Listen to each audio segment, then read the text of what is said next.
बिल्कुल। और ये देखिए 6 तस्वीरें हम आपको दिखा रहे हैं। गर्मजोशी के साथ स्वागत किया गया है प्रधानमंत्री नरेंद्र मोदी का। वो आपने और हमने देखा। अमेरिका में कई नेताओं से मिले हैं और इसमें बहुत महत्वपूर्ण है क्योंकि प्रधानमंत्री जिस तरह से मुलाकात कर रहे हैं। इस समय हमारे साथ मेजर जनरल वीके दत्ता मौजूद है। दत्ता साहब और जीडी बख्शी साहब भी हमारे साथ जुड़ गए। मेजर जनरल जीडी बख्शी, बहुत स्वागत है आप दोनों का। सबसे पहले मैं दत्ता साहब आपके पास आ रहा हूं, उसके बाद जीडी बख्शी जी आपके पास आएंगे। ये द्विपक्षीय वार्ता जो चल रही है, मैं आपसे रक्षा के क्षेत्र में ही समझना चाहूंगा। भारत ने अपने आप को स्थापित कर दिया है और अब अमेरिका को भी आना पड़ेगा, ये दिखा रही है द्विपक्षीय वार्ता। बिल्कुल, देखिए ऐसा है कि ये जो विजिट है हमारे प्रधानमंत्री की यूनाइटेड स्टेट्स ऑफ अमेरिका में on the invitation of the president and the government of USA, ये बहुत अहम है, जिसके अंदर भारत और अमेरिका एक दूसरे को बराबरी की नज़र से देख रहे हैं, बराबरी के हिस्सेदार बनेंगे। पूरी दुनिया में शांति के लिए, तरक्की के लिए, समृद्धि के लिए, और जो आज के मुद्दे हैं जो पूरे दुनिया को इफेक्ट कर रहे हैं, रूस यूक्रेन की जंग लगी हुई है जिसके कारण बहुत सारे देशों की जो अर्थव्यवस्था चरमरा गई है, और उसके अंदर भारत एक स्तंभ की तरह खड़ा है जो चाहता है कि पूरी दुनिया में शांति हो, पीस हो। हम किसी का पक्ष नहीं ले रहे। और प्रधानमंत्री ने जो मीटिंग में बोला भी था, भाई ये युग जो है, जब रशिया के प्रेसिडेंट आए थे, कि ये युग लड़ाई का नहीं है, युद्ध का नहीं है, पीस का है। तो आज के दिन में हिंदुस्तान और अमेरिका जो दो सबसे बड़ी डेमोक्रेसीज हैं, एक सबसे पुरानी और एक सबसे बड़ी दुनिया की डेमोक्रेसी, और ये बल्कि हमें बरसों से एकजुट होके पूरी दुनिया का जो माहौल समृद्धि थी उसके लिए काम करना चाहिए था, लेकिन वैसा नहीं हुआ। लेकिन देर आए दुरुस्त आए। अगर आज के दिन में हिंदुस्तान और अमेरिका मिलके काम करते हैं, दुनिया के लिए काम करते हैं, आपस में एक दूसरे के लिए, यही बिल्कुल बड़ी बात है। डिफेंस एक्सपर्ट हमारे साथ जीडी बख्शी से भी जुड़ गए हैं, उनसे बात करते हैं। सर देखिए, ये बहुत बड़ी बात है ऐसे समय में जबकि जो भारत है क्रूड ऑयल ले रहा है रूस से, रूस यूक्रेन युद्ध चल रहा है, उसके बाद भी अमेरिका खुश नहीं था, लेकिन फिर भी बुला रहा है, इनवाइट कर रहा है। और पहली बार व्हाइट हाउस के जो दरवाजे हैं वो 7,000 भारतीय अमेरिकन के लिए खुले हैं। तो ये बहुत बड़ी बात है अपने आप में।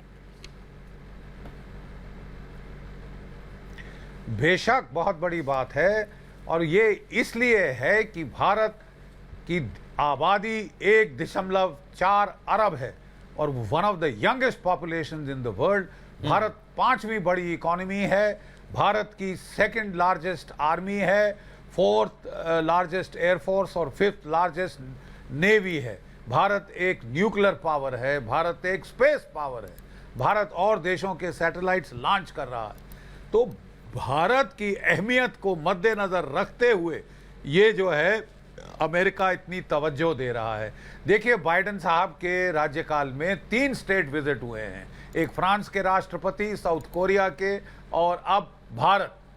ये दर्जा भारत को दिया जा रहा है। तो अगर हमने आंकलन करना है इतने अहम विजिट का, तो उसके 3 बड़े पहलू, 3 बड़े आयाम होते हैं। ऑप्टिक्स नंबर 1, पॉलिटिक्स नंबर 2, और सबसे अहम जियो पॉलिटिक्स। ऑप्टिक्स तो बहुत शानदार रहे हैं, बहुत ही शानदार रहे हैं, खासकर हमारा योगा।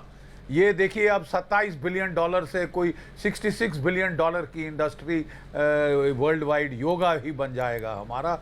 ये बहुत ही सॉफ्ट पावर प्रोजेक्शन के लिहाज से बहुत अच्छा रहा है।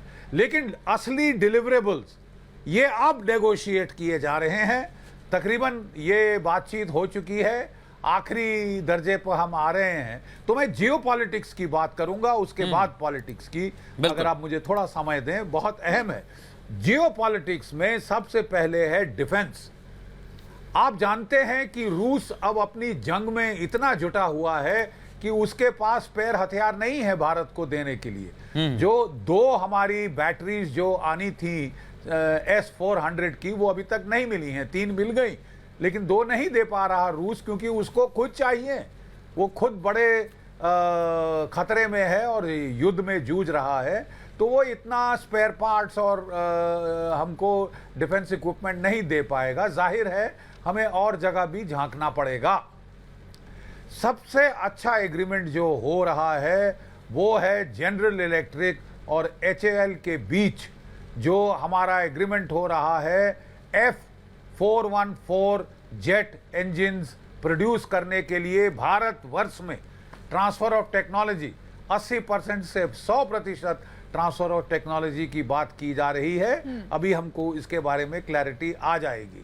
ये हमारे जो तेजस मार्क 2 जहाज हैं उनको पावर करेगा, हमारे नेवल वर्शन तेजस को पावर करेगा, और ये जो हमारी advance multi role combat aircraft है उसको पावर करेगा। इसके अलावा एक $3 बिलियन प्लस की डील, वो जो प्रीडेटर 9B ड्रोन्स हैं, 9A ड्रोन आपको याद होगा, इन्होंने ओसामा बिन लादेन को ढूंढ निकाला था, इन्होंने आयमान अल जवारी को ठिकाने लगा दिया, इन्होंने सुलेमानी जो कुद्स फोर्स का था कमांडर ईरानियन उसको मार डाला। और जब ये हमारे पास आ जाएगा तो हमारी क्षमता रिकॉनेसांस की, स्ट्रेटेजिक रिकॉनेसांस की LAC के ऊपर इंडियन ओशन के क्षेत्र में बहुत बहुत इजाफा होगा इसमें। और हम भी जो है हाफिज सईद और जो दाऊद इब्राहिम है, हम भी उसके साथ वही कर सकते हैं जो अमेरिका ने अल जवाहिरी के साथ किया। और बिल्कुल बख्शी साहब, और आप बहुत महत्वपूर्ण बात बता रहे हैं क्योंकि ये आने वाले भविष्य में भारत के लिए बड़ा खास है।